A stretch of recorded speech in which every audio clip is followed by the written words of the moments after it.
Hello, beautiful souls. So there was this question that came up and asked me to say, can you speak a little bit about a toxic relationship that left us heartbroken? So my thinking and my understanding of life and relationships is very unconventional. And I want to break it down to you to see how I could share this message with you, or the knowledge that I have about it, in the most simplest way ever. And I trust that I will do justice to that. Um, what is a toxic relationship according to you? A relationship that is not living up to the mark for you, right? Now, both of you in a relationship have come from different backgrounds, conditioning, baggage, blueprint, societal norms, whatever, blah, blah, blah, and all of those things, correct? So what works for you might not work for the other person. Why am I fumbling with words here? What works for the other person might not work for you. Stuttering. But anyway, coming back to the video. So you tend to think it's toxic. Now here's what generally we are supposed to do, right? Understand that their love language is very different from your love language. But that doesn't mean that they don't love you. The point is, what is it that they are doing to make. That doesn't mean that they have to make you feel good. What is it that makes you feel good? What is it that you want or desire in a relationship, right? Are you willing to compromise? Compromise to what extent? Are you willing to be the doormat and fall on their feet and drag it till they walk out and say, no, please be with me? No, right? Having grace and dignity and integrity throughout the relationship, accepting it point to point and acknowledging it, saying that, yeah, this action of theirs I'm not liking, I have to address it to them without saying, you did this, you blaming them, you are like this, rather than saying, I'm feeling this way and I'm not liking something that is happening. I'm hurt with this kind of treatment of yours or behavior of yours or blah, blah, blah, and da. Now, toxic relationship is defining what we tend to do generally, right? Is say we are here, correct? And to meet that person, we lose ourselves. Say we've met somebody and we start changing our ways according to them, and understanding that we are not liking it because I'm changing myself, which is making me uncomfortable, and that is not aligning with my highest purpose, because what I was doing earlier and prior was aligning to me, which is why I was feeling good in it. Now I'm changing for that person. Whose fault is it? And I'm not feeling good. It's my fault. It's our fault, correct? It's not theirs. They are doing what they think is right or the best for them or for the relationship or whatever. You stand your ground. You stand to where you are and then turn around and say, I'm not liking it, but I'm not going to change my ways. That doesn't mean I'm not willing to compromise. There's a very thin line to it.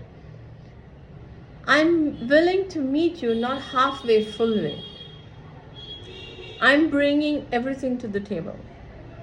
What are you, it's like, not what are you giving me? It's not that. It's about give yourself fully and see if that makes you feel happy. And if it's not, and if they are still acting on their ways, you got your answer. You know exactly what to do. So stop blaming the other person, but take responsibility for yourself and your own life. That leaves us heartbroken. I understand that you feel pain, right? You don't like the feeling because you desired that person and you felt like, it was going somewhere. You think that I want to share the rest of my life with this person. But what you tend to do, what we tend to do, is we focus on the relationship based on how much we like them, not based on the fact of how much they are giving to us. Okay? So I like them, I feel this way, so I will do everything. And then you do, and then it leaves you heartbroken, and then everything goes, and then you're like distressed. You get what I'm saying? Instead, I know it's easier said than done, which is not easy, which is why we are here constantly learning and growing and evolving, correct? Now, you do know that you had this relationship where probably it was. Sorry, my alarm went off. Can you believe it? What is the alarm? My healing alarm. But anyway, that probably I lost the flow. But anyway, I trust you got what I was trying to say.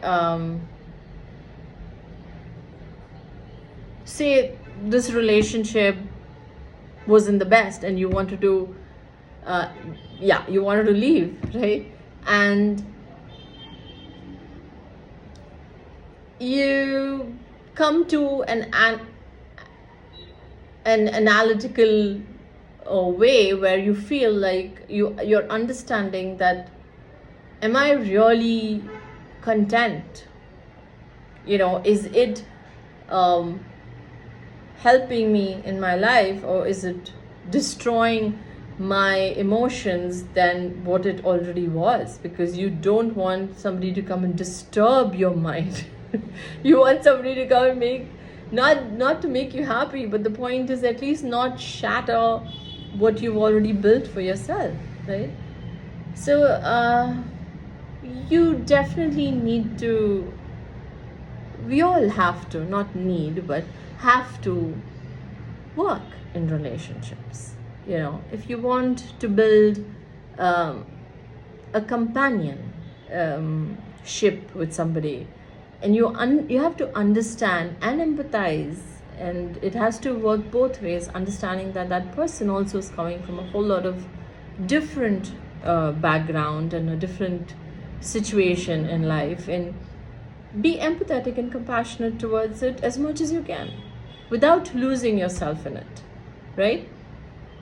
It works out, it works out. It doesn't work out, just understand that if it's not working out, it's your protection. I don't want to say that word, but someone's rejection is God's protection. And women mostly don't have to wait for the waves, because they are the ocean themselves. So go out there and create your garden. I'm so sorry, I have like a bad cough, I've been all over the place, but yeah, create your garden.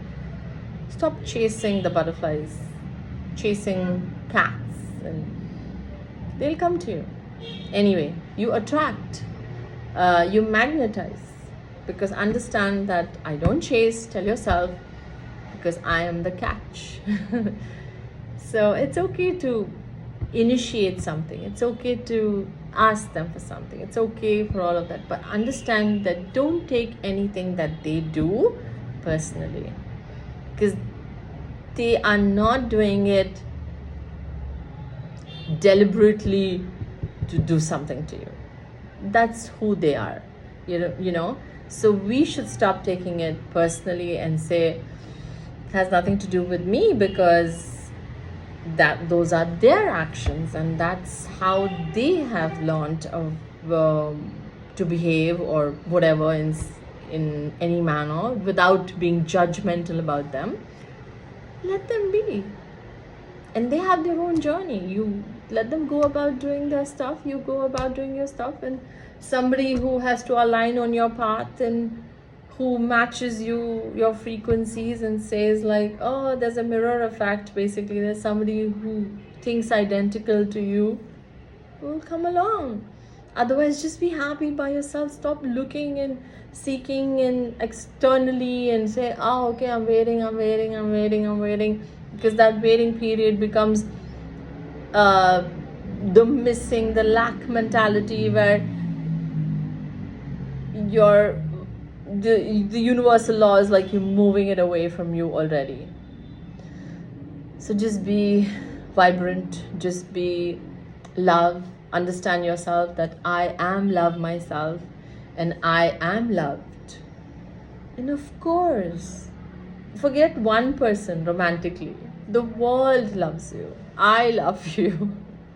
Okay? And you love yourself more than anything else in this world. So take great care of yourself. And I really, truly wish each and everybody in 2025 to find the love of their life, to have a fabulous, beautiful, romantic relationship that is better than what you ever thought it would be. These are my prayers and blessings for you for this particular video. I'm sending you lots of love and healing light, and my soul recognizes your soul. Take great care of yourself.